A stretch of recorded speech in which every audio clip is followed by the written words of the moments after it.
Hola amigos, bienvenidos nuevamente. Nos encontramos en esta ocasión revisando este Mazda 6 motor 2.3 automático año 2008, presentando como problema un ruido interno en el motor. El amigo propietario del vehículo nos comenta que ese ruido le quedó a partir de que le cambiaron la empacadura de la culata del motor. Préndelo. Ok,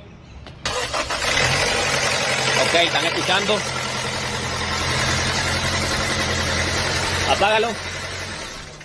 Bien amigos, una vez ya habiendo escuchado el ruido que produce el motor al ponerlo en marcha, les recuerdo que hasta ahorita no conozco de ningún escáner que lea ruidos internos en el motor. Sin embargo, se lo colocamos y nos arrojó como código de falla el P0016, que está relacionado con la sincronización entre ambos árboles de leva y el cigüeñal. Por lo tanto, el siguiente paso es sacar la tapaválvula y verificar qué está sucediendo con la cadena de los tiempos.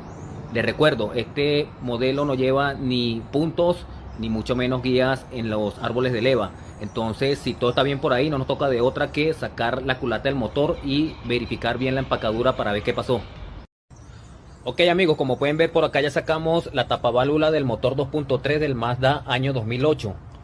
Por acá, esto que ven aquí es el actuador de leva. Sacamos esta tapa y este árbol de leva corresponde al del lado del múltiple de admisión. Vamos a tratar de girarlo aquí. ¿Qué están viendo por ahí?